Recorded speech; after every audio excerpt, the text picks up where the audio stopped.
이 시간 마음의 정돈하시고 묵도하심으로 2021년 2월 21일 주일 예배 하나님 앞에 드리도록 합니다. 묵도합니다.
하늘이 하나님의 영광을 선포하고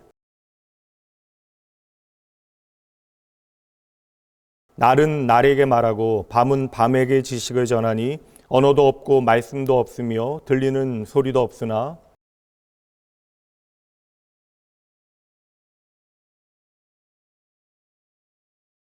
여호와의 율법은 완전하여 영혼을 소성시키며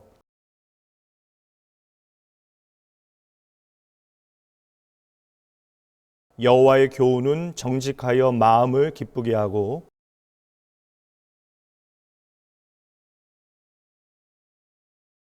여호와를 경외하는 도는 정결하여 영원까지 이르고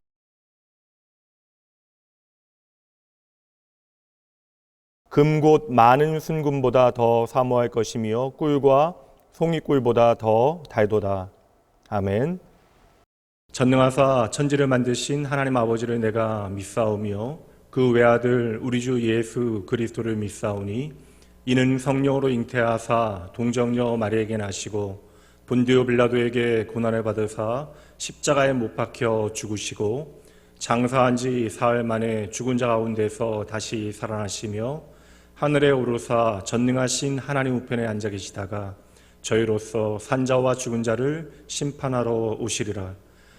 성령을 믿사오며 거룩한 공예와 성도가 서로 교통하는 것과 죄를 사하여 주시는 것과 몸이 다시 사는 것과 영원히 사는 것을 믿사옵나이다. 아멘.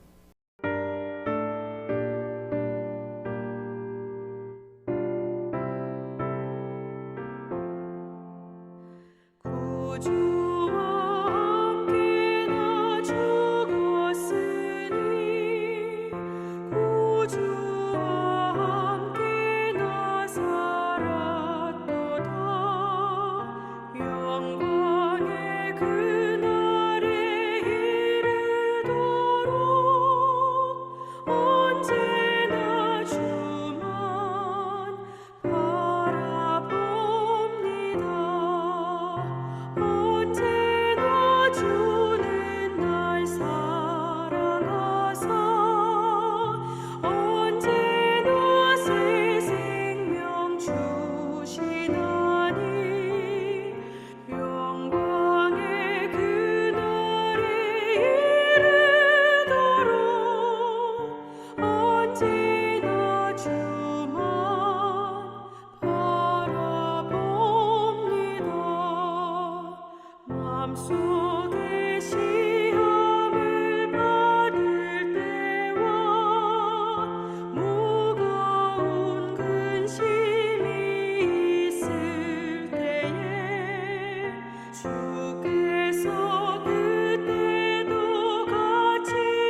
참 좋으신 아버지 하나님 감사합니다. 오늘도 귀한 성일 허락하시고 부족한 저희들 주님의 존전으로 불러주시어 예배하게 하시니 감사합니다. 진리의 성령께서 이 시간 주장하여 주셔서 오직 하나님께만 영광 드리는 복된 시간이 되게 해 주시옵소서. 지난 한 주간도 저희들은 세상에 입술며 살면서 주님의 뜻대로 살지 못했음을 고백합니다. 우리의 욕망과 헛된 일을 위하여 살아온 부끄러운 저희들입니다. 이 시간 모든 것 내려놓고 회개하오니 주님 용서해 주시옵소서. 우리의 거짓된 마음들을 성령의 능력으로 변화시켜 주시길 원합니다. 인간의 몸을 입으시고 이 땅에 오셔서 십자가에 달려 죽으시기까지 하나님 영광을 나타내고자 하셨던 주님처럼 저희들도 주님의 영광만을 위하여 겸손한 삶을 살아가도록 도와주시옵소서. 우리의 모든 질고와 고난은 주님의 고난에 비할 수 없사오니 우리의 완악한 마음 성령의 단비로 씻겨주시고 언제나 하나님 말씀 안에서 순종하며 살아가는 저희들이 되게 해 주시옵소서. 이곳에 낙원교회 세우시고 어려운 환경 가운데에도 굳건하게 지켜주시니 감사합니다. 비록 전 성도가 모여 예배하지는 못하지만 현장 예배와 더불어 온라인을 통하여 하나님 말씀을 사모하게 하시니 감사합니다. 이 모든 것이 오직 우리 하나님의 은혜인 줄 압니다. 세상이 힘들고 어려울수록 주님 붙잡고 간절히 기도하는 낙원의 성도들 되게 해주시고 기도 응답을 통해 문제 해결받고 복음의 증인으로서의 삶을 살아가도록 인도하여 주시옵소서. 이 나라 이 민족 우리 하나님께서 붙잡아 주시고 유정자들에게도 지혜와 명철을 허락하시어 이 어려운 시국 올바르게 이끌어갈 수 있도록 도와주시옵소서. 아직도 이 세상 코로나가 끝이 보이지 않고 있습니다. 오직 전능자이신 우리 하나님께 모든 것을 맡깁니다. 이 땅에 코로나가 조속히 잠잠해질 수 있도록 도와주셔서 이 나라의 경제도 회복될 수 있게 도와주시고 어려움을 겪고 있는 많은 교회들과 선교사님들의 사역이 정상적으로 회복될 수 있도록 도와주시옵소서. 이제는 모든 공적 예배도 회복되어서 온 성도를 함께 모여 기쁨으로 찬양하며 예배할 수 있도록 우리 하나님 강권적으로 역사하여 주시옵소서. 수고하시는 교역자님들과 주님의 몸된 교회를 위하여 이 모양 저 모양으로 헌신하는 일꾼들 붙들어 주시고 오직 주님이 기뻐하는 것만 생각하며 맡겨진 직분 충성되이 감당하는 직분자들 되게 해 주시옵소서. 오늘도 우리 당회장 목사님 말씀 붙잡고 단위에 서셨습니다. 진리의 성령께서 임재하셔서 성령 충만함을 더해 주시고 영혼 중에 강건함도 더하여 주시옵소서.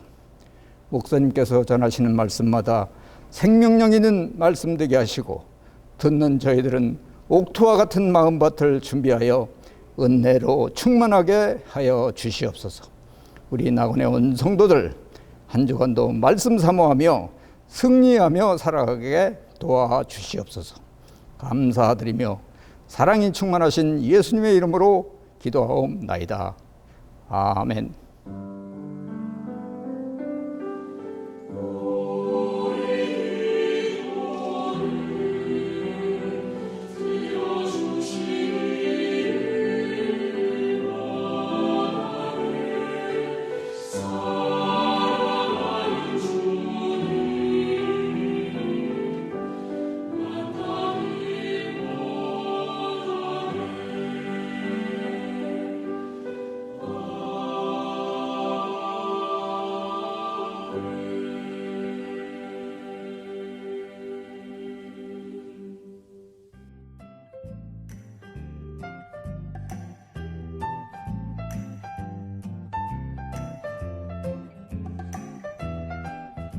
(2021년 2월 셋째 주 주일) 낙원교회 교회 소식입니다.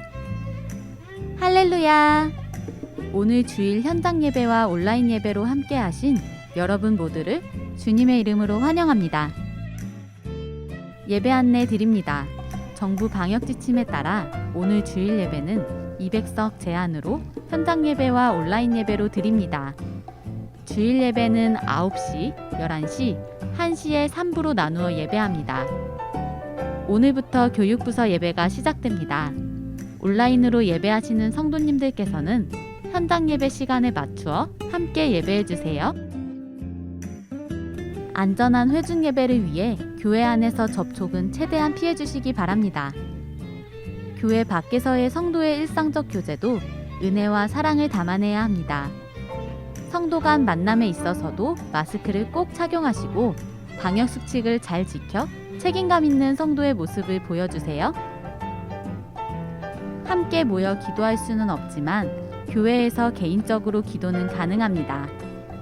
교회에서 기도를 하고자 하시는 성도님께서는 오전 9시부터 오후 5시까지 본당에서 기도하실 수 있습니다. 유영석 집사, 김미옥 권사의 자녀, 유희승 자매의 결혼식이 2월 27일 토요일 오후 12시 노보텔 앰버서더에서 있습니다. 2021년의 첫 번째 설교 주제 걱정 말아요 그대여 라는 주제로 말씀이 선포됩니다.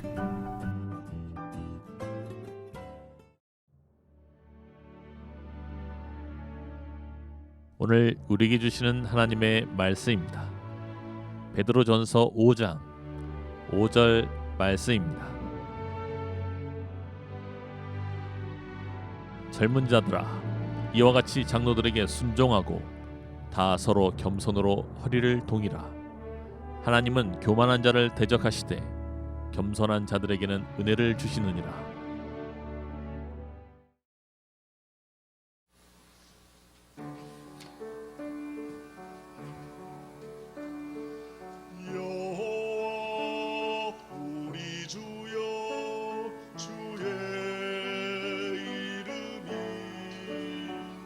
어찌 그리 아름다운지요.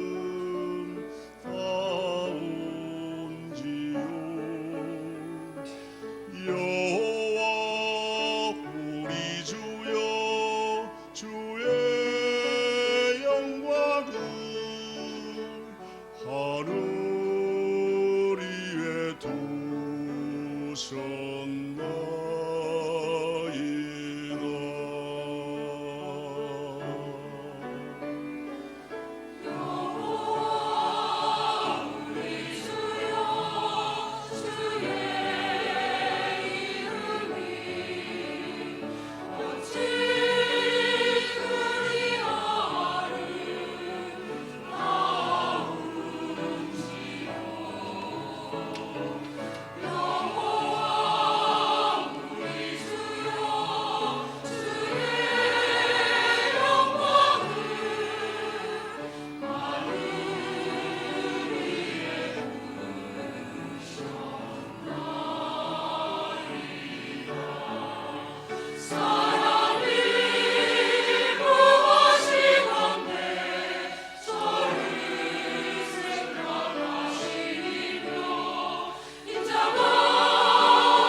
할렐루야. 오늘도 변함없이 참 좋으신 우리의 삶에 신실하신 하나님 예배하기 위하여 이 시간 이 자리 함께 하신 여러분 모두를 주님의 이름으로 환영하고 축복합니다. 함께 예배하지 못하는 시간들이 참으로 길어지고 있습니다. 우리 어떤 성도님들은 여러 가지 이유로 예배당에서의 함께 드리는 공동체 예배를 드리지 못하신 지 1년이 훌쩍 넘어가는 분들도 계실 것입니다. 여러분 놓치지 마셔야 돼요. 언제나 변함없는 한 분 하나님 앞에 우리가 어찌 하나님을 예배하여야 하는지, 그리고 그 하나님 앞에서 우리의 삶을 어찌 살아드려야 하는지 결코 놓치지 아니하고 마음을 겸비하여 언제나 하나님 앞에 온전히 예배하는 여러분 되셔야 합니다. 설교자들에게는 언제나 내가 전하는 말씀만큼 나의 삶을 하나님 앞에 살아드릴 수 없다라고 하는 어떠한 영적인 부담감들이 있습니다. 그리고 그 실천적인 부담가닥에 설교하기에 상당히 어려운 본문들이 있는데요. 주제들이 있는데 오늘 여러분과 함께 나누려고 하는 겸손과 교만에 대한 주제가 바로 그러합니다.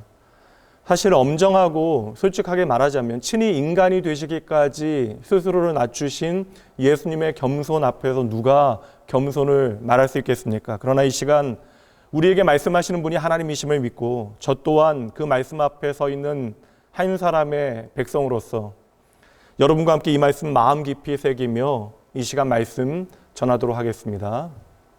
오늘은 걱정 말아요 그대여 7번째 시간이고요. 말씀의 주제는 하나님은 겸손한 자에게 더 큰 은혜를 주십니다 라는 제목으로 함께 하나님의 마음 따라가 보도록 하죠.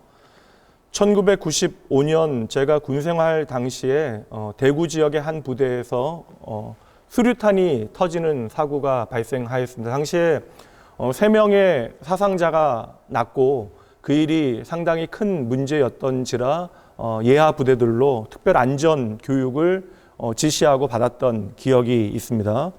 수류탄은 안전핀을 제거하게 되어지면 공이가 내관을 치게 되어지고 그때로부터 도화선이 연소되어져서 수류탄이 터지게 되어지는데 약 4초에서 5초의 시간이 걸립니다. 그러니까 뇌관이 터지게 되어지면 반드시 수류탄은 터지게 되어지는 것이죠. 그래서 안전핀을 제거하게 되어지면 반드시 그 수류탄을 손에서 던져버려야 하는 것입니다. 어떠한 의미에서 사람도 마찬가지입니다. 그러나 사람마다 폭발을 일으키는 뇌관은 다 다릅니다. 어떤 사람은 자존심을 건드리며 폭발하고 어떠한 사람은 돈 문제를 건드리며 폭발합니다. 또 어떤 사람은 가족의 문제가 뇌관이 되어지기도 하고 또 어떠한 이들은 나의 지위가 흔들리게 되어지면 폭발합니다. 그래서 믿는 사람들도 돈 문제에서는 거듭난 하나님의 백성다운 어떠한 삶의 모습들이 드러나는데 자존심이나 명예의 문제는 너무나 쉽게 넘어지고 폭발하는 그러한 이들이 있는 것이죠. 마찬가지로 하나님과의 관계를 깨트리는, 터트리는 뇌관도 있어요. 오늘 본문의 말씀 다시 한번 보도록 할게요. 5절 말씀입니다. 젊은 자들아 이와 같이 장로들에게 순종하고 다 서로 겸손으로 허리를 동이라. 하나님은 교만한 자를 대적하시되 겸손한 자들에게는 은혜를 주시느니라. 오늘 말씀에 보면 하나님의 반대편에 서는 방법은 너무나 확실합니다. 분명하죠. 그것은 바로 교만입니다. 더 선명한 말씀 구약에서 한번 찾아보도록 합니다. 잠언 16장 5절입니다. 무릇 마음이 교만한 자를 여호와께서 미워하신다. 이처럼 하나님과의 관계를 깨트리는, 터트리는, 망가뜨리는 스위치가 있으니 그것이 바로 교만이라고 말씀하고 있는 것이죠. 그렇다면 성경이 우리에게 설명하고 있는 겸손과 교만의 문제는 인간관계를 유지하는 덕과 예의의 차원의 문제가 아니라는 거예요. 성경이 말씀하는 교만과 겸손의 문제는 바로 인간의 타락과 구원과 연결되어지는 본질적인 중요한 문제가 되어지는 것입니다. 성도 여러분, 세상을 너무나 아름답게만 바라보지 마세요. 로마서 3장 23절 말씀. 모든 사람이 죄를 범하였음에 하나님의 영광에 이르지 못하더니. 인생에 대한 성경의 진리는 너무나 자명합니다. 스스로 하나님을 떠난 모든 인간은 죄인입니다. 그러므로 세상은 모든 죄인들이 살아가는, 하나님을 떠난 죄인들이 살아가는 자리가 되어지는 것이고, 그렇게 하나님을 떠난 인생들이 살아가는 삶의 자리가 바로 교만으로 드러나게 되어지는 것입니다. 인생은 결국 하나님으로부터 시작되어져서 하나님께로 돌아가는 것이 순리인데, 교만이라고 하는 것은 인생을 자기 혼자 붙들고 자기 혼자 책임지게 만드는 것이죠.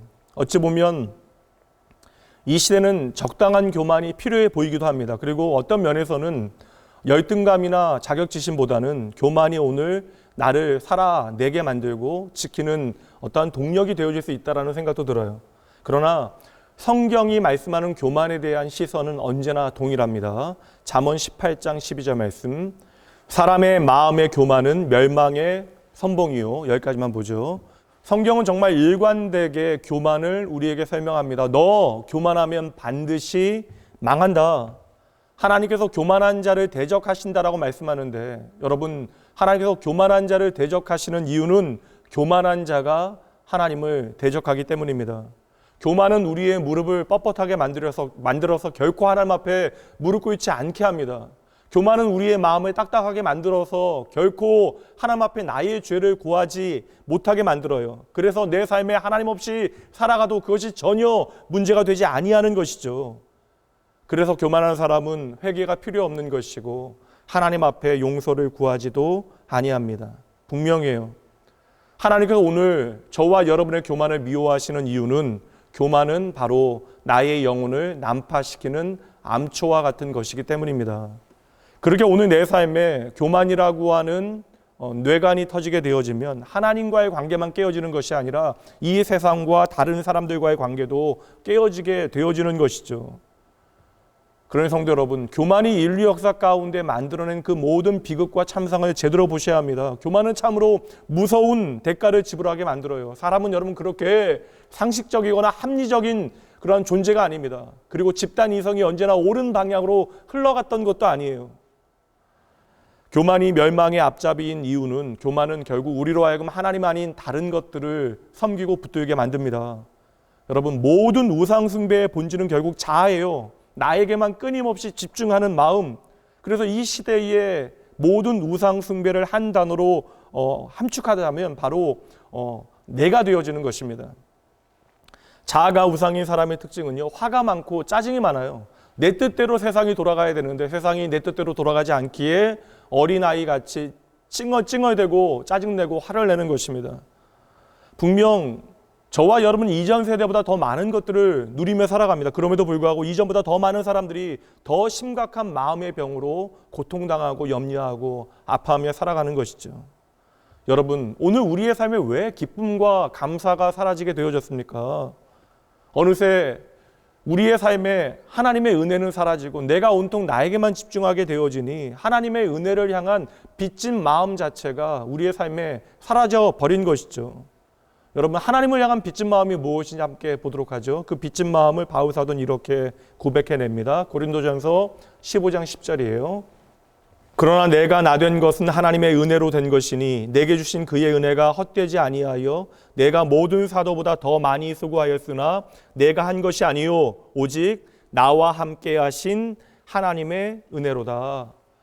내가 나된 것은 오직 하나님의 은혜입니다. 빚진 마음이라고 하는 것은 하나님의 은혜만을 바라보게 만드는 그러한 힘인데, 교만이라고 하는 것은 그 빚진 마음을 내 마음에서 제쳐놓고 끊임없이 나를 주장하게 만드는 것이죠. 그래서 교만한 사람의 마음에는 하나님의 은혜의 흔적이 없어요. 하나님의 은혜를 버릴지언정 결코 나를 버릴 수 없기 때문에 그러합니다. 여러분, 사람이 잘 변합니까? 사람은 참으로 변하지 아니에요.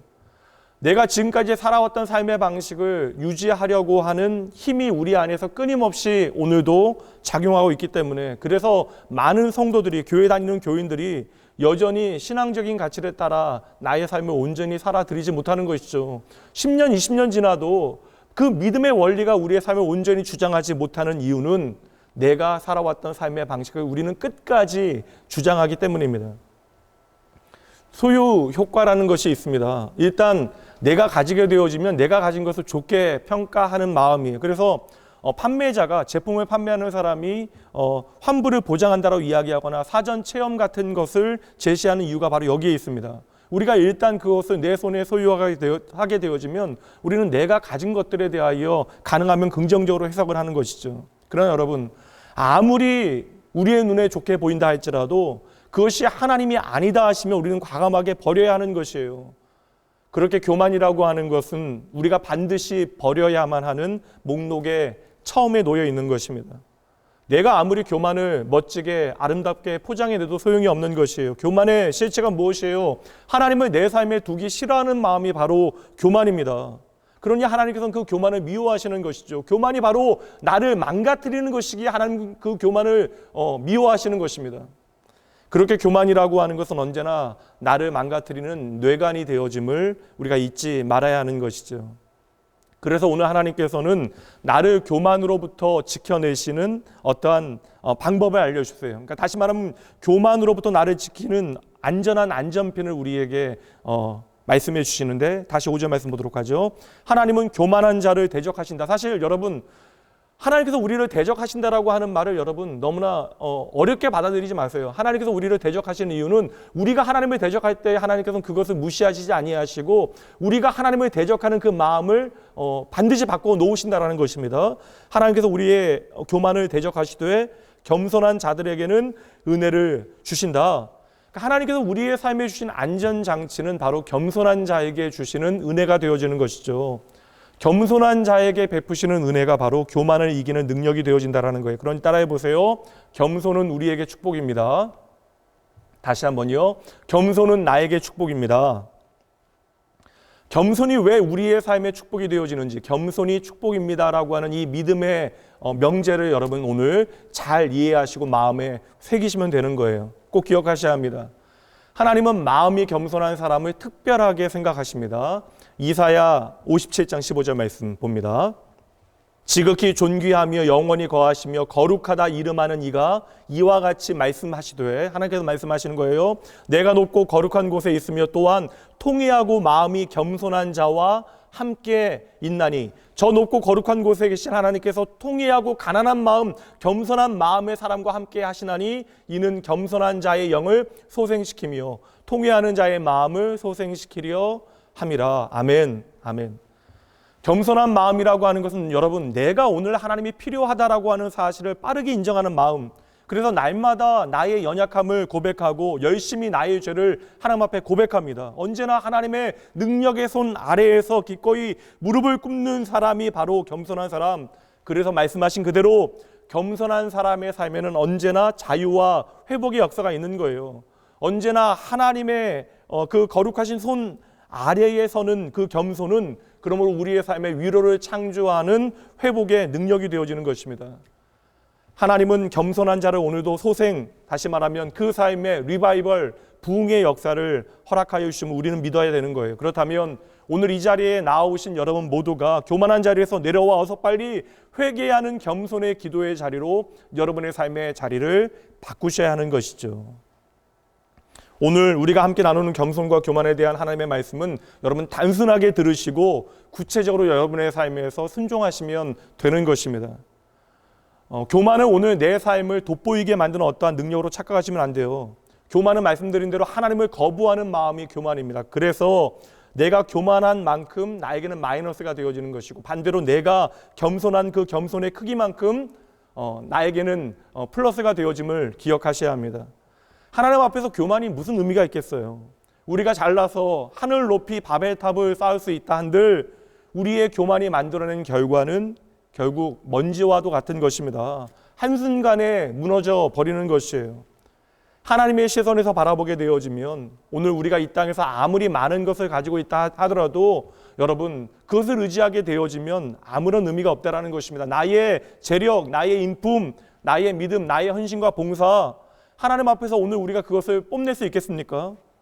우리가 권투를 3달 배워서 좀 몸에 익기 시작하고 어깨가 으쓱거린다라고 해서 세계 챔피언과 함께 링 위에 설 수는 없는 법이잖아요. 우리가 오늘 교만한 이유는 대가를 제대로 만나지 못했기 때문에 그러한 것입니다.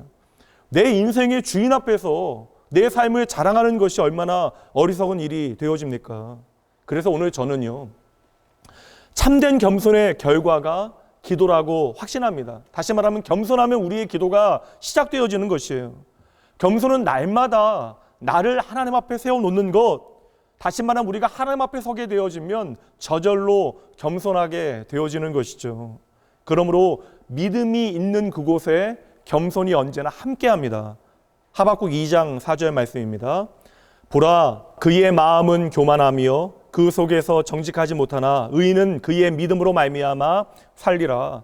여기서 믿음이라고 하는 것은 바로 하나님을 바라보는 겸손이라는 거예요. 그래서 겸손은 믿음의 뿌리가 되어지는 것이고, 겸손이 강해질수록 그 믿음도 함께 자라나고 강해지는 것이죠. 다시 말씀드립니다. 겸손과 믿음은 함께 자라가는 것이에요. 성경에서 겸손에 대해 잘 설명해 주는 여러 말씀이 있지만 이 말씀 보도록 하죠. 역대하 16장 9절 말씀입니다. 여호와의 눈은 온 땅을 두루 감찰하사 전심으로 자기에게 향하는 자들을 위하여 능력을 베푸시나니, 전심으로 하나님을 향한다라고 하는 것은 전심으로 하나님을 의지한다라는 거예요. 내가 전력하여 하나님을 붙든다라는 것입니다. 여호와의 눈은 오늘도 온 땅을 두루 감찰하신대요. 하나님께서는 오늘도 사람을 찾으시는데 하나님은 세상의 지혜와 능력과 자원 많은 부자를 찾지 아니하십니다. 하나님께서는 오늘도 전심으로 하나님을 향하여 나의 시선을 두는 사람, 하나님만을 전력하여 의지하는 사람을 찾으시는데요. 그러므로 하나님께서는 결코 세상의 다른 조건들로 그 사람을 평가하지 아니하십니다. 하나님은 죄와 무지와 자신의 연약과 무능함 때문에 상한 마음을 멸시하지 아니하십니다. 그러니 나의 부족 때문에 절망하지 마시고 대신 마음이 상할 정도로 한없이 겸손하고 가난한 마음으로 하나님을 절실하게 바라보셔야 돼요. 이것이 바로 겸손입니다. 그렇게 하나님은 오늘도 그 마음이 겸손한 자들에게 큰 은혜를 베푸시는 것이죠. 여러분 믿으셔야 합니다. 하나님은 오늘도 미련하고 연약한 저와 여러분을 통하여 세상에 지혜롭고 강한 사람들을 부끄럽게 하십니다. 여러분, 그러므로 겸손이라고 하는 것은 오늘 내가 얼마나 하나님을 의지하고 있는가라고 하는 믿음의 문제가 되어지는 거예요. 그러므로 겸손한 사람은 하나님 앞에 기도할 수밖에 없는 것이죠. 하나님께서 내 삶을 책임지시고 인도해 주셔야만 내가 살 수 있다라고 하는 사실을 알기 때문에, 그래서 겸손한 믿음의 사람은 하나님 앞에 기도하지 않으면 큰일 난다라고 하는 사실을 잘 압니다. 반대로 교만한 사람은 자기 방식대로 생각하고 행동하는 사람, 그래서 교만의 뿌리에는 하나님으로부터의 독립이 놓여 있는 거예요. 교만한 사람들의 생각과 말은 그럴듯합니다. 하나님께서 내게 이성과 지성을 주셨는데 일상의 작은 일들까지 시시콜콜 하나님의 인도하심을 다 구하게 되어지면 그것은 지나친 일이다, 바보 같은 일이다, 맹신하는 신앙이다. 그러나 여러분, 이것이 얼마나 그럴듯한 거짓말이 되어지는 것이고 기도하지 않는 내 자신에 대한 자기 핑계가 되어지는 것입니까? 여러분, 믿음이라고 하는 것은 생명의 문제인데 여러분, 적당한 믿음이라는 것이 가능해요? 적당히 믿으라고 요청하는 것이 여러분 가능한 일입니까? 예수님께서 오늘 저와 여러분에게도 동일하게 기도를 가르쳐 주실 그때에 그 기도의 내용이 어떠한 내용이 있어요? 여러분, 일용할 양식이라고 하는 것은 아무것도 아니지만 하나님의 자녀는 나의 일용할 양식까지도 하나님 앞에 구하는 삶을 살아가야 한다는 것이죠. 그러므로 교만이라고 하는 것은 하나님으로부터의 절대적인 자기 독립이 되어지는 것이고, 겸손은 철저한 하나님 의존이 되어지는 거예요. 그러므로 겸손한 그리스도인들은 하나님의 조언 없이는 한 발자국도 움직이지 아니하고 어떠한 것도 결정하지 아니하는 사람이 바로 겸손한 크리스천이 되어지는 것이죠. 아이는 성장하면서 부모로부터 독립을 배워야 합니다. 그러나 신앙은 성장하면서 하나님을 의존하고 의지하는 마음이 더 커져야만 하는 것이에요. 이 세상의 부모는 나를 대신하여 살아줄 수 없기 때문에 때가 되어지면 부모로부터 독립되어져야 하는 것이죠. 그러나 영적으로는 전혀 반대입니다. 영적으로의 그러한 독립은 반역이 되어지는 거예요. 그것은 하나님 앞에 무서운 교만이 되어지는 것이고 죄가 되어지는 것입니다. 부모와 우리와의 관계, 부모와 자녀와의 관계와 하나님과 우리와의 관계는 전혀 다른 것입니다. 우리 육신의 부모는 결국 나를 사랑하지만 늙고 돌아가시게 되어져요. 그러나 하나님은 언제나 우리와 함께 하십니다. 말을 바꿀게요. 육신의 부모는 결국 우리를 떠나게 되어지지만 하나님은 영원히 우리와 함께 하십니다. 많은 신앙인들이 모든 영광은 하나님 앞에 돌린다라고 이야기합니다. 귀한 말이에요. 그러나 모든 영광을 하나님께라고 말하면서 막상 속으로는 그 모든 영광을 내가 취하게 되어질 때가 얼마나 많은지 모릅니다. 여러분, 왜 이런지 아십니까? 내가 전심을 다해 하나님을 의지하지 못하니까 주님께서 다 하셨습니다라고 이야기하면서도 내가 한 것 같은 마음이 우리 안에 남아있는 것이에요. 전적으로 주님을 의지해 본 적이 없기 때문에 우리의 마음이 날마다 그만큼 교만해지는 것입니다. 여러분, 단순합니다. 전심으로 주님 의지해 보세요. 전심으로 주님 바라보게 되어지면 내 삶의 모든 것 하나님께서 하셨다라고 하는 것이 불보듯 뻔한 진리가 되어지는 것입니다.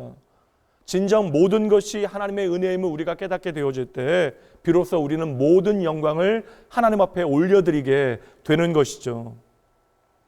예수님께서 세상을 떠나시며 승천하시면서 예수님을 바라보는 믿음의 사람들에게 땅끝까지 이르러 나를 따르는 믿음의 삶을 잘 살아내어라 라고 이야기하시면서 땅끝까지 나의 증인이 되어지는 삶을 살아갈 수 있도록 너희가 오늘부터 필사적으로 성령을 구하라라고 명령하십니다. 그리고 제자들은 예수님의 말씀을 듣고 사도행전 1장 14절 말씀처럼 마음을 같이하여 오로지 기도에 힘씁니다. 다시 말하면 주의 말씀에 순종하여 기도하기 시작했다라는 거예요. 여러분, 가난한 마음으로 하나님을 향하여 오롯이 기도하기 시작할 때 그곳에 성령 하나님이 임하시고 그곳에 교회가 세워졌다라는 것이에요. 그래서 여러분, 오늘도 하나님을 참으로 의지하는 사람들은 기도할 수밖에 없는 것이죠. 우리가 생각하기에는 너무나 바빠서 기도하지 못하고 내가 게을러서 기도하지 못한다라고만 생각했는데 여러분, 아니라는 거예요. 우리가 교만해서 하나님 앞에 기도하지 못했던 것입니다. 그래서 하나님을 참으로 의지하는 겸손한 인생은 내가 잘 나갈 때에도 하나님 앞에 간절히 기도합니다. 오늘 나의 창고가 가득 채워졌다 할지라도 내가 어리석은 부자가 되어지지 아니하기 위하여 우리는 하나님을 향하여 겸손히 오늘도 기도해야 하는 것이죠. 어떤 청년은 취업을 위하여 간절히 기도합니다. 귀한 일입니다. 그리고 취직이 되어지면 기도의 문을 잠그고 쉬기 시작해요. 그런데 어떤 청년은 취업을 위하여 기도하고 취업이 된 후로도 더 열심히 기도합니다. 이제 새로운 길을 주님과 함께 걷기를 간절히 원하기 때문이죠. 취업을 하나님께서 책임지실 뿐만 아니라 취업 이후도 내 삶을 책임지실 분이 오직 하나님이심을 믿는 사람이 하나님 앞에 기도할 수 있는 것입니다. 여러분, 성경이 말씀하는 지혜가 무엇인지 아십니까? 다시 말씀드릴게요. 잘 나갈 때 겸손하는 것이 지혜입니다. 모든 일이 괜찮을 때 기도하는 것이 바로 지혜예요. 여러분께 묻습니다. 절박하게 하나님 앞에 기도한 다음에 여러분 교만한 것이 가능한 일입니까? 기도를 많이 한 다음에는 내가 교만하려고 해도 교만하는 방법을 잃어버리는 것이 당연한 거예요. 하나님의 은혜가 우리의 삶에 사라지게 되어질 때 여러분 제대로 설 수 있는 인생이 어디 있습니까? 아무도 없어요. 그래서 기도하는 사람은 내가 하나님과 가까이 지내는 것이 최고의 복이라고 하는 사실을 잘 아는 사람입니다. 그래서 사탄은 끊임없이 내가 하나님과 가까워지는 것을 방해하는 것이고, 그래서 사탄은 끊임없이 우리 안에 교만의 이유들을 만들어내서 우리로 하여금 기도하지 못하게 만드는 거예요. 그때 우리가 정신 바짝 차려서 우리로 하여금 하나님으로부터 멀어지게 만드는 사탄의 세력을 대적하고 더욱더 하나님 앞에 가까이 나아가기 위하여 발버둥치게 되어질 때 하나님께서는 반드시 우리의 삶에 더 크고 놀라운 은혜를 부어주실 줄 믿으시기 바랍니다. 겸손의 첫 번째 유익 다시 말씀드릴게요. 꼭 기억하셔야 합니다. 겸손하면 기도가 깊어집니다. 따라해 보시죠. 겸손하면 기도가 깊어집니다. 아멘. 두 번째, 하나님께서는 겸손한 자에게 하나님의 은혜가 날마다 더 크게 자라나게 하십니다. 은혜가 우리의 삶의 전부잖아요. 빌립보서 2장 5절부터 보도록 합니다. 너희 안에 이 마음을 품으라 곧 그리스도 예수의 마음이니 그는 근본 하나님의 본체시나 하나님과 동등됨을 취할 것으로 여기지 아니하시고 오히려 자기를 비워 종의 형체를 가지사 사람들과 같이 되셨고 사람의 모양으로 나타나사 자기를 낮추시고 죽기까지 복종하셨으니 곧 십자가에 죽으심이라. 이러므로 하나님이 그를 지극히 높여 모든 이름 위에 뛰어난 이름을 주사. 여러분, 예수님의 성육신이 무엇입니까? 하나님이신 예수님께서 자신을 온전히 다 비워서 인간이 되어지신 겸손, 타락한 인류의 죄의 저주를 회복한 것이 바로 예수님의 겸손이었다라는 것이에요. 그래서 여러분, 우리가 예수 그리스도를 하나님의 은혜 가운데 나의 구주로 영접하게 되어지는 그 순간으로부터 여러분 믿으셔야 돼요. 우리 안에 이미 예수님의 겸손이 들어와 있음을 믿으셔야 합니다. 다만 오늘도 여전히 우리 안에 사탄이 조종하는 옛사람의 잔재들이 남아있어 우리를 때때로 뒤흔들어 놓는 것이죠. 그러므로 기억하셔야 합니다. 우리를 사탄의 올무로부터 자유케 하는 가장 강력한 힘이 바로 겸손이에요. 그래서 새로운 피조물, 새 사람의 가치가 겸손이 되어지는 것이죠. 교만한 자에게 주어지는 가장 무서운 벌이 그의 삶 가운데 하나님을 대적하며 살아가야 한다라고 하는 거예요. 5절 말씀 그대로입니다. 분명해요, 여러분. 하나님은 교만한 자를 대적하십니다. 그러나 여러분, 문제는 뭐냐면 이 말씀을 우리가 우리 자신에게 잘 적용하지 않는다라는 거예요. 우리는 내가 하나님을 대적한다라고 하는 이 말씀을 도무지 우리의 삶에 인식하거나 생각하지 않아요. 이것은 그저 믿지 않는 교회 밖의 세상 사람들의 이야기일 것이라고 우리는 그렇게 치부합니다. 그러나 성도 여러분, 교만이라고 하는 것은요, 저 멀리에 있는 이야기가 아니고 이 말씀은 오늘 저와 여러분이 들어야 되는 말씀입니다. 우리의 삶에 교만이라고 하는 것은 예상 밖의 다양한 그런 상황들을 통하여 우리의 삶에 침투하게 되어져요. 스스로 믿음이 있다라고 자부하는 사람들, 거룩한 하나님의 자녀들의 삶에도 자연스럽게 교만은 들어오게 되어져요. 교만이라고 하는 것은 하나님 없는 사람들, 그저 돈 많고 인류대 출신의 재벌들에게 찾아오는 것이 아니라 하나님을 예배하는 이 예배당 안에서도 성도들의 마음 가운데서도 존재하는 것, 심지어 거룩한 하나님의 사명을 감당할 그때에도 교만은 우리의 삶에 슬며시 침투합니다. 우리를 놀라게 하는 것은 교만이 없어야 하는 그곳에도 교만이 너무나 자연스럽게 스며든다라는 것이에요. 기도하는 자리에도 심지어 교만이 들어올 수 있습니다. 여러분, 우리의 기도는 언제나 세리의 기도가 아니에요. 우리의 기도는 많은 순간에 세리의 기도이기보다는 바리새인의 기도가 되어질 때가 있습니다. 바리새인도 처음부터 그렇게 기도하려고 성전에 들어온 것은 아니었을 것이에요. 참으로 하나님 앞에 기도하기를 원했을 것입니다. 그러나 성전에서 세리를 보게 되어지는 그 순간 이상한 기도를 시작하는 것이죠. 제가 저 세리와 같지 않음을 하나님 감사합니다. 여러분 꼭 기억하셔야 돼요. 하나님 앞에 엎드리지 않는 마음은 언제나 어디서나 교만해질 수 있습니다. 돈의 교만, 권력의 교만보다 더 무서운 것이 바로 영적인 교만이에요. 그래서 저와 같이 가르치는 자리에 있는 목회자나 열심히 섬기는 직분자들은 더 조심해야 하는 것입니다. 거룩하게 보이는 교만을 참으로 조심하고 또 조심하고 분별해내야 하는 것이죠. 우리가 그렇게 갈망하는 거룩한 그 열방 가운데도 주님의 겸손이 담겨지지 않으면 그 거룩함은 어느새 교만으로 쉽게 탈바꿈 되어지는 것입니다. 그래서 예수님께서는 겸손이라고 하는 것의 구체적인 모양을 우리에게 지속적으로 말씀해 주신 거예요. 겸손은 다른 사람을 나보다 낮게 여기는 마음입니다. 빌립보서 2장 3절 말씀 보도록 하죠. 예수님의 그 겸손에 대해 설명하기 바로 앞에 나오는 말씀이에요. 아무 일에든지, 그러니까 모든 일에 다툼이나 허영으로 하지 말고 오직 겸손한 마음으로 각각 자기보다 남을 낮게 여기라. 성도 여러분, 꼭 조심하셔야 합니다. 우리가 거룩한 체험을 하면 할수록 또 은혜 가운데 남들보다 더 헌신하고 수고할수록 우리가 겸손하고 침묵하지 않으면 마귀가 던져놓는 그 교만의 올무에 우리가 쉽게 사로잡히게 됩니다. 심지어 예수님과 함께했던 예수님의 제자들도 교만의 덫을 뿌리치지 못했으면 우리가 기억해야 돼요. 말씀 보도록 합니다. 마가복음 9장 33절부터 말씀 봅니다. 가버나움에 이르러 집에 계실새 제자들에게 물으시되 너희가 길에서 서로 토론한 것이 무엇이냐 하시되 그들이 잠잠하니 이는 길에서 서로 누가 크냐 하고 쟁론하였습니다. 제자들이 싸웠대요. 길에서 누가 큰 사람인가 하고. 35절 예수께서 앉으사 12제자를 불러서 이르시되 누구든지 첫째가 되고자 하면 누구든지 너희가 높아지고자 한다면 무사람의 끝이 되며 무사람을 섬기는 자가 되어야 하리라 하시고. 여러분 잘 보세요. 예수님과 3년 동안 함께 동행하였습니다. 예수님의 3년 동안의 제자 훈련에도 불구하고 예수님의 겸손을 그들의 마음 가운데 놓치게 되어진 제자들은 교만의 덫에 사로잡히게 되어진 것이죠.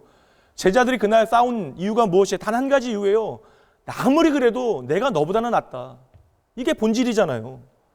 여러분 다시 말씀드립니다. 겸손은요, 겸손할 수 없을 때 겸손해야 하는 거예요. 그래서 이것이 참 어려운 것입니다. 그래서 하나님의 은혜와 도움이 필요한 것이에요. 여러분 겸손을 오해하시면 안 됩니다. 능력이 없어서 나는 아무것도 아닙니다 하는 것은 겸손의 실체가 아닙니다. 공부 못하는 아이가 나는 공부를 참 못합니다 라고 하는 것은 여러분 겸손이 아니에요. 그것은 진실입니다. 공부를 잘하는 끈기와 지혜가 있는 아이가 내 지혜와 그 모든 의지가 하나님께로부터 왔음을 인정하고 내가 이제는 하나님의 목적을 위하여 살아가기로 결단하는 것이 진짜 겸손이 되어지는 것이죠. 오늘 본문의 말씀 다시 한번 보도록 할게요. 5절이요. 함께 읽어보도록 합니다. 젊은 자들아 이와 같이 장로들에게 순종하고 다 서로 겸손으로 허리를 동이라. 하나님은 교만한 자를 대적하시되 겸손한 자들에게 은혜를 주시느니라. 겸손으로 허리를 동이라. 그 앞에 중요한 부사가 붙어 있습니다. 다 서로 겸손으로 허리를 동이라. 이 말씀은 어떠한 의미예요? 겸손이라고 하는 것은 특정한 사람들에게 주어지는 어떠한 특정한 은사가 아니라는 것입니다. 우리가 모두 다, 다시 말하면 저와 여러분 모두가 겸손해야만 한다는 것이에요. 그러니 이 말씀은 모두에게 던져주시는 하나님의 믿음의 도전이 되어지는 것이고 우리의 일생의 숙제가 되어지는 것입니다. 성도 여러분, 저는 그동안 생각보다 내가 참으로 교만하다라고 고백하는 분들 잘 못 봤습니다. 대신 다른 사람들의 교만을 지적하는 분들은 참 많이 봤어요. 남의 교만에는 그토록 예민하게 반응하고 치를 떨면서 정작 내 안에 있는 지독한 교만은 잘 보지 못하는 것이 우리의 한계가 되어지는 것이죠. 제가 이 시간 분명하게 진단해 드립니다. 교회 안에 있는 믿음의 가족들, 나의 형제와 자매의 교만이 자꾸만 내 눈에 거슬리게 보여진다면 여러분, 우리 안에 비슷한 교만이 꿈틀거리고 있다라고 하는 증거가 되어지는 거예요. 마태복음 7장 3절에서 5절 예수님께서 말씀하십니다. 어찌하여 형제의 눈 속에 있는 티는 보고 너의 눈 속에 있는 들보는 깨닫지 못하느냐. 보라, 내 눈 속에 들보가 있는데 어찌하여 형제에게 말하기를 나로 너의 눈 속에 있는 티를 빼게 하라 하겠느냐. 그러나 여러분, 이것이 우리의 현실이라는 거예요. 5절 말씀 보시죠. 외식하는 자여, 거짓말하는 자여, 먼저 너의 눈 속에 있는 들보를 빼내어라. 그 후에야 밝히 보고 형제의 눈 속에서 티를 빼리라. 오늘 다른 사람의 교만이 나를 참 불편하게 만든다면 여러분, 인정하기 힘들어도 오늘 내 눈 아래 있는 그 교만의 들보를 먼저 바라보셔야 돼요. 여러분, 이것을 먼저 빼내어야 합니다. 그래야 저와 여러분이 밝히 나의 문제를 깨닫고 나에게 베푸신 하나님의 은혜를 붙잡고 형제의 문제를 나의 문제로 여기고 그를 위하여 기도하게 되어지는 것이죠. 그 눈물의 기도는 오늘 내가 겸손하게 나의 문제를 하나님 앞에 인정하고 나아가는 그 시간으로부터 시작되어지는 것이고 그때서야 하나님의 놀라운 은혜가 믿음의 공동체를 온전히 회복하는 하나님의 그 일하심의 증거로 나타나게 되어지는 것입니다. 그러니 여러분, 부탁드릴게요. 쉽게 말씀드릴게요. 다른 사람을 겸손하게 만드는 것은 여러분의 임무가 아니에요. 다른 사람을 겸손하게 하시는 분은 오직 하나님이시니 여러분은 먼저 여러분의 겸손에만 신경 쓰시며 사시면 되는 것입니다. 계속해서 말씀드립니다. 겸손은 타고난 천성이 아니에요. 모든 사람들이 하나님 앞에 겸손해야 되는데 여러분, 그러므로 겸손은 내가 가지고 태어나는 것이 아니라 나의 주인 되신 예수님 안에서 날마다 조금씩 자라나야 되는 거예요. 우리의 삶의 변화로 증거되어져야 하는 것입니다. 그래서 여기에 여러분 믿음의 헌신과 결단과 순종이 필요한 거예요. 오늘 말씀 다시 보시면 5절 말씀에 겸손으로 허리를 동이라, 그리고 6절 말씀에 하나님의 능하신 손 아래서 겸손하라. 둘 다 여러분 현재 진행형의 명령입니다. 그러니 여러분, 어떠한 의미예요?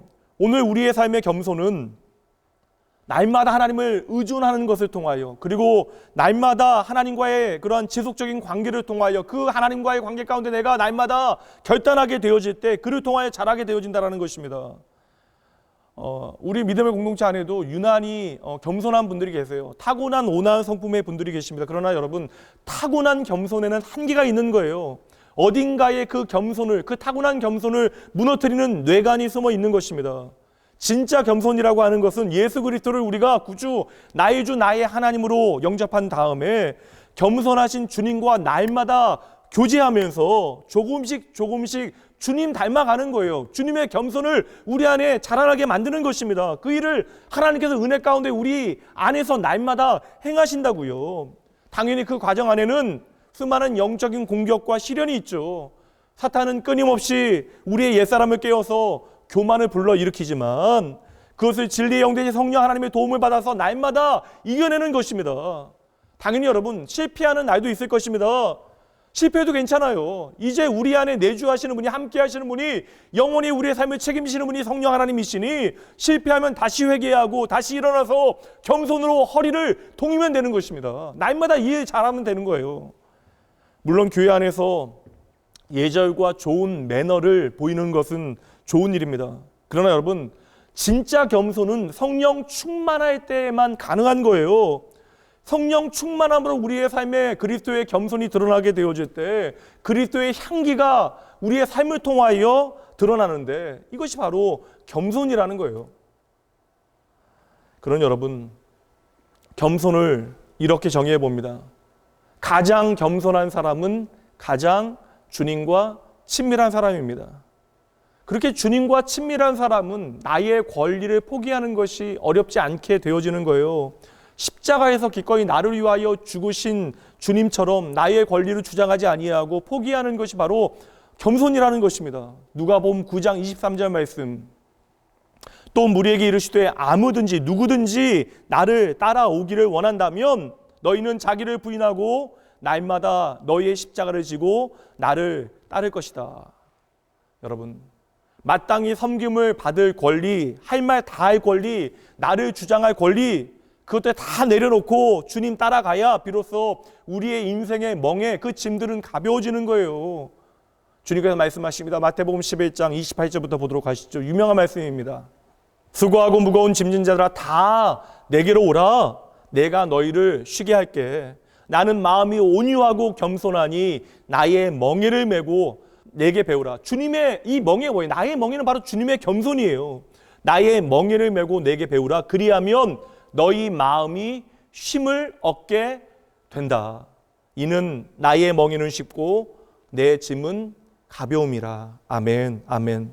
그런데 우리는 착각하는 거예요. 이 세상을 살아가다 보니까 세상의 원리와 세상의 방식이 전부라고 우리는 오해하는 것입니다. 자기 권리를 포기하게 되어지면 오늘 나는 큰 손해를 보게 되어질 것이라고 우리는 걱정하는 거예요. 그러나 여러분, 아닙니다. 겸손으로 허리를 동이고 예수 그리스도 따라가다 보면 우리가 짊어지고 있는 인생의 모든 짐들은 조금씩 도리어 가벼워지고 우리에게 참된 안식과 하나님의 쉼이 주어지는 줄 여러분 믿으셔야 돼요. 이것이 여러분 믿음 생활, 신앙 생활입니다. 그런 여러분, 오늘도 아무 걱정하지 않을 수 있는 이유, 겸손하신 주님께서 우리가 겸손히 주님만 바라보게 하시기 때문입니다.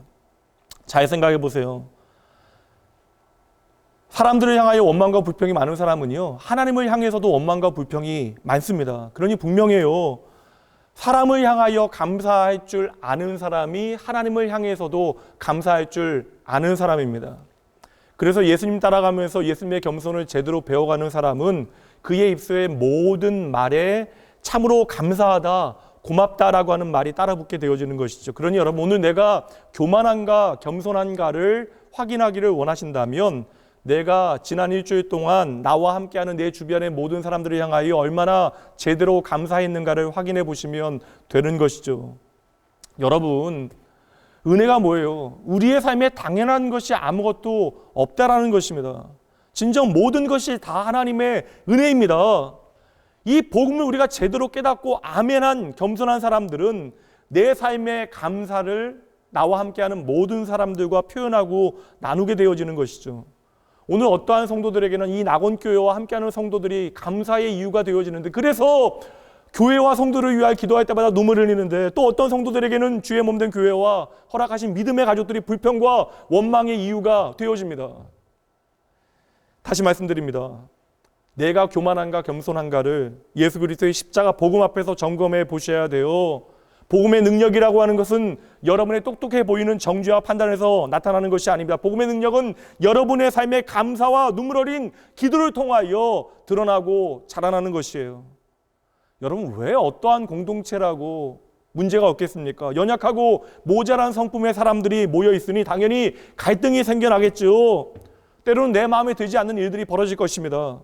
여러분, 판단력이 부족해서 그 모자람이 보이지 않는 것이 아니에요. 내가 겸손하기에 예수 그리스도의 복음을 통하여 하나님의 자녀 되어진 그 무한한 은혜 가운데 내가 감격하였기에 내가 쉬이 판단하지 아니하고 정죄하지 아니하는 것입니다. 반대로 교만한 사람은요, 혼자서만 똑똑합니다. 그래서 언제나 남들에게만 회개하라라고 말하는 것이죠. 여러분, 하나님의 은혜가 얼마나 무한한지를 기억하세요. 오늘 나의 연약함이 드러나는 것에 대하여 부끄러워하거나 화를 내지 마세요. 도리어 여러분, 나의 연약함이 드러난다라고 하는 것, 하나님의 도우심이 필요하다라는 자각이 우리 안에 시작된 것이고, 우리가 내가 죄인이라고 하는 사실을 깨닫게 되어질 때 하나님 앞에 나아가 회개하고 돌이킴의 기회가 우리에게 주어지는 것이죠. 나의 약함이 드러나고 나의 약함을 채우시는 하나님의 이름이 영광을 받게 되어진다면 그것이 바로 우리의 삶의 축복이 되어지는 것입니다. 그렇게 참으로 겸손한 자에게 하나님께서는 보상을 주신대요. 6절 말씀의 마지막 부분, 겸손하라, 때가 되면 너희를 높이시리라. 우리의 겸손의 끝에서 하나님께서는 반드시 우리를 높여 주시겠대요. 그렇다면 여러분, 어떻게 하나님께서 우리를 높여 주실까요? 우리가 겸손하여 하나님의 은혜만을 바라보게 되어지면 세상에서 눈에 보이는 높아짐을 경험할 수도 있습니다. 우리가 출세하게 되어지고 성공하게 되어질 수도 있어요. 그러나 말씀하고 있는, 여기서 말하고 있는 하나님께서 높이신다라고 하는 것은 조금 더 깊은 영적인 의미를 포함하고 있다고 저는 확신합니다. 그래서 여러분, 겸손한 자에게 주어지는 진짜 축복은요, 겸손한 자는 이 땅에서 하나님의 은혜와 능력을 강렬하게 체험하게 되어진다는 거예요. 그 누구보다도 겸손한 사람은 하나님의 많은 은혜를 이 땅에서 누리게 되어집니다. 분명히 여러분, 하나님의 은혜는 겸손한 자에게 가장 먼저 그리고 가장 풍성하게 채워지는 것입니다. 이 시간 똑같은 말씀이 선포되어져도 말씀에 가장 먼저 가장 많이 은혜 받는 사람은 분명해요. 그 마음이 겸손한 사람. 같은 설교를 듣고 같은 예배를 드리고 같은 시간 기도했는데 은혜 받는 강도, 삶이 변하는 정도가 전혀 달라요. 그 마음이 얼마나 온유하고 겸손한가에 달려있는 것입니다. 이 시간 성령 하나님께서 우리 가운데 흘려 보내시는 은혜의 강물은 그 마음이 돌과 같은 사람이 아니라 스펀지와 같은 사람에게 가장 먼저 그리고 가장 많이 흡수되어짐을 믿으셔야 돼요. 요즘 내가 예배를 드려도 기도해도 은혜를 경험하지 못하고 내 마음이 메말라 있다면 요즘 내 마음이 교만한 것은 아니까 꼼꼼히 점검해 보셔야 합니다. 말씀 마치도록 할게요. 성도 여러분, 하나님 앞에서 겸손하셔야 합니다. 겸손한 사람의 인생을 하나님께서 친히 책임지십니다. 이 팍팍하고 살벌한 세상에서 내 권리 주장하지 아니하고 늘상 양보하며 살아가면 내 미래는 누가 챙겨줄까 참으로 염려가 되어집니다. 그러나 여러분, 아무 걱정 마시라고요. 여러분의 미래는 하나님께서 챙겨주십니다. 오늘 말씀 5절과 6절에서 계속해서 겸손하라라고 주님께서 명령하시는데, 그럼 이제 마지막으로 7절 말씀 함께 보도록 합니다. 함께 7절 읽습니다. 너희 염려를 다 주께 맡기라. 이는 그가 너희를 돌보심이라. 참으로 유명한 말씀이 여기에 나옵니다. 그러나 여러분, 이 말씀만 따로 떼어서 기억하시면 안 돼요. 이 약속의 말씀은 5절, 6절에 겸손하라라고 하는 주님의 말씀에 순종한 자들에게 주어지는 축복입니다. 주님의 능하신 손 아래에서 겸손한 자의 미래를 하나님께서 반드시 책임져 주심을 믿고 날마다 하나님 앞에 기도하며 주님 앞에 더 가까이 나아가 하나님과 친밀해지셔야 겸손한 자에게 더 큰 은혜 주시는 하나님의 놀라운 일들을 여러분 경험하시게 되는 것입니다. 그러니 여러분, 겸손한 자에게 은혜 주시는 하나님 기억하시고 하나님께서 베푸시는 은혜에 단단히 붙들고 이 한 주 좀 더 기도하기에 힘쓰셔야 돼요. 기도를 훈련하셔야 합니다. 기도를 통하여 하나님과 더 친밀해지셔야 합니다. 하루하루 주님 앞에 서게 되어질 그날까지 겸손히 주님께서 우리에게 보여주신 믿음의 길 잘 걸어가서 여러분의 인생이 하나님의 자랑과 기쁨과 영광 되어지길 주님의 이름으로 축복하며 응원합니다. 이제 잠시 여러분들을 위해서 제가 기도합니다. 함께 기도할게요.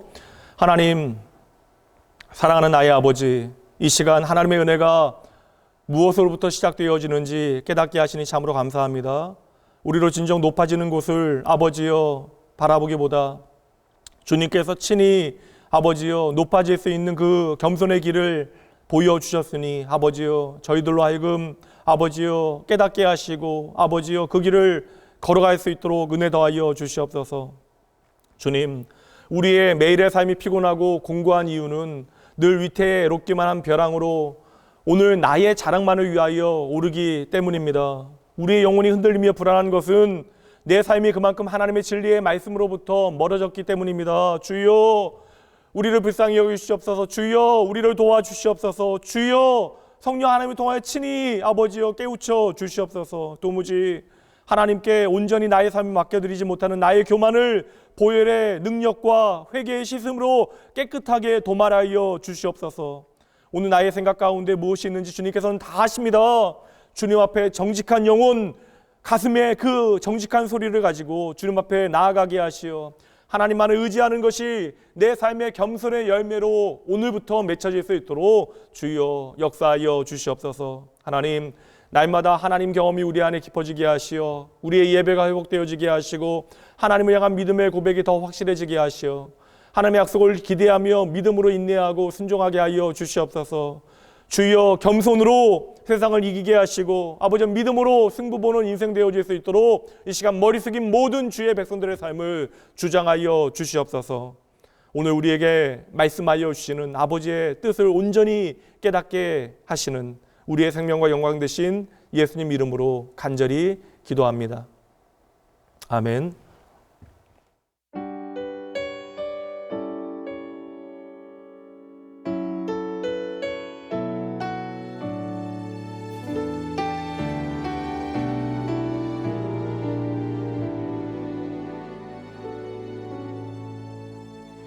나는 아무것도 아닙니다. 주님의 사랑이 없으면 나는 아무것도 모릅니다. 주님의 지혜가 없으면 나는 아무것도 못합니다. 주님의 능력이 없으면 나는 한순간도 못 삽니다. 주님의 생명이 없으면 이제 내가 사는 것 아니요 그리스도 내 안에 사시니 오직 그의 생명이 나의 생명 나의 모든 날들도 주의 것 나는 오직 한 분 바랍니다. 나의 아버지 나의 구원 나의 주 같이 고백하겠습니다. 나는 아무것도 아닙니다. 나는 아무것도 아닙니다. 주님의 사랑이 없으면 나는 아무것도 모릅니다.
하나님, 우리의 삶의 모든 것이 진정 하나님의 은혜입니다. 주여, 이 시간 하나님의 그 놀라운 은혜와 사랑 기억하며 저희의 삶에 주어진 것들 중 일부를 하나님 앞에 돌려드립니다. 드려지는 이 물질과 함께 저희의 몸과 마음, 인생을 온전히 주님께 드리오니 아버지여, 기꺼이 하나님의 거룩하신 부르심에 믿음으로 응답하여 하나님께 내 자신을 드리는 주의 사랑하는 백성들의 삶을 기뻐 받아주시고, 이들을 통하여 하나님의 놀라운 생명의 역사와 변화의 증거와 주님의 영광만이 나타나게 하여 주시옵소서. 아버지, 참으로 주님을 향하여 마음은 있으나 환경과 여건이 허락되어지지 아니하는 이들을 주님께서 기억하여 주시옵소서. 그리하여 그들의 진정한 마음 역시 기쁨의 예물로 받아주시고 다음 없는 하나님의 채우시는 역사로 그들의 삶 가운데 일하여 주시옵소서. 이 시간 특별히 어려움 가운데 있는, 고통 가운데 있는 주의 백성들 긍휼히 여기시고, 아버지, 그 곤고한 날에 나의 도움 되신 하나님을 깊이 만나는 귀한 은혜 있기를 간절히 소원합니다. 하나님, 몸과 마음의 연약함과 재정적인 공고함 가운데 있는 성도들도 기억하시고 그 모든 회복의 과정 가운데, 치료의 과정 가운데 주여 친히 동행하시어 하나님, 내 인생의 문제 해결자 되신 분이 오직 여호와 하나님이심을 마음 다하여 찬양하고 아버지여, 그들의 인생에 친히 주님께서 해답되어 주시옵소서. 아버지, 어려움 가운데 있는 아버지 이 땅의 교회들도 주님께서 기억하시되 하나님, 아버지여, 모든 곤고한 날에 아버지여 나의 도움 되신 여호와 하나님 의지하며 믿음의 백성들을 통하여 주의 교회가 더욱더 흥왕하여지게 하시되 주의 복음의 말씀이 생명으로 이 땅 가운데 아버지여 선포되어질 수 있도록 주님께서 친히 일하여 주시옵소서. 모든 감사와 영광 하나님 앞에 올려드리며 우리의 삶에 늘 언제나 함께 하시는 임마누엘의 그 이름 예수님 이름으로 축복하며 간절히 기도합니다. 아멘. 평화 하나님의 평강이 당신의 삶에 넘쳐나기를. 평화 하나님의 평강이 당신의 삶에 가득하기를 축복합니다. 이제는 우리 주 예수 그리스도의 은혜와 하나님의 사랑하심과 성령 하나님의 함께하심이 오늘 당장 내 삶의 형편이 나의 힘으로는 도무지 어려워 힘겹지만 내가 바로 하나님의 역사를 이루는 오병이어임을 기억하고 나의 헌신을 통하여 놀라운 기적을 베푸시는 하나님만을 바라보고 내게 주신 삶의 시간을 참으로 신실하게 하나님 앞에서 살아가기로 결단하는 모든 심령 위에, 이들의 가정과 자녀와 일터와 학교 위에, 흩어진 자리의 예배자들과 사랑하는 믿음의 가족들 위에, 주의 피값으로 세워진 이 땅의 모든 교회들 위에 지금으로부터 영원까지 함께 있을지어다. 아멘.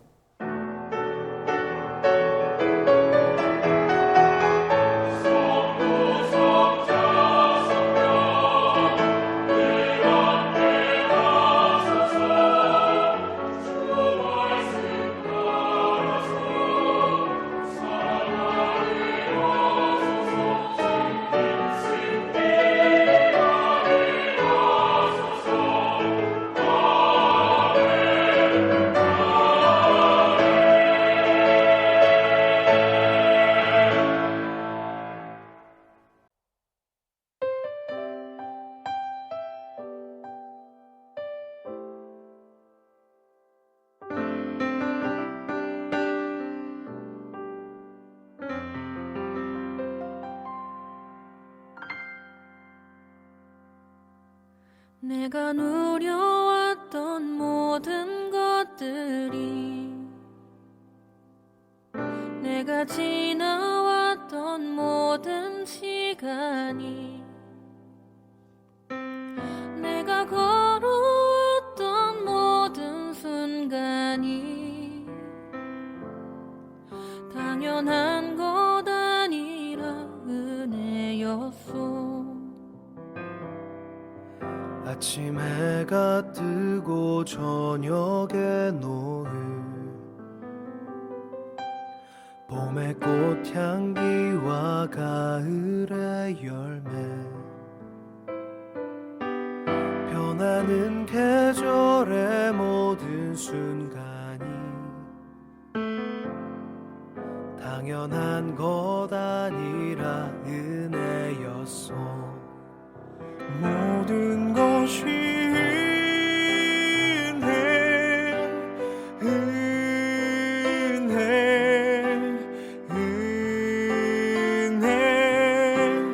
한없는 은혜.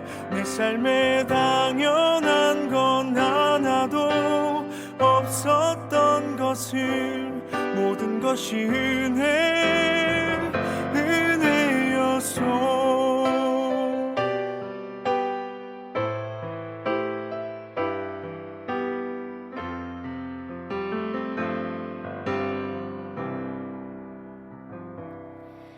내가 이 땅에 태어나 사는 것 어린아이 시절과 지금까지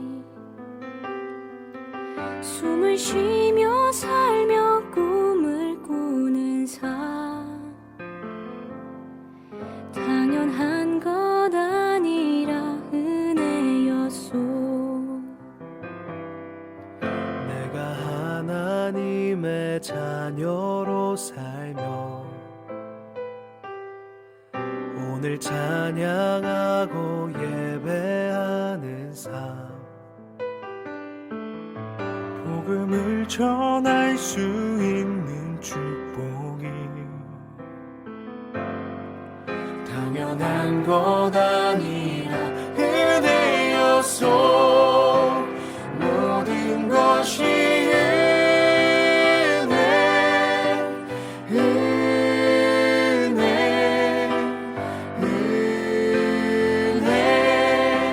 한없는 은혜. 내 삶에 당연한 건 하나도 없었던 것을 모든 것이 은혜였소. 모든 것이 은혜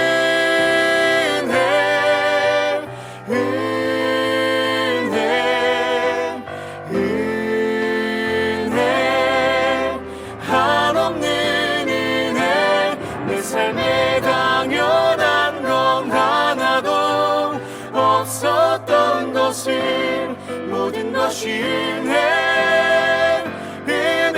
은혜였소.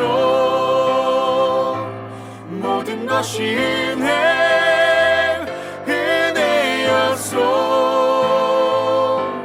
모든 것이 은혜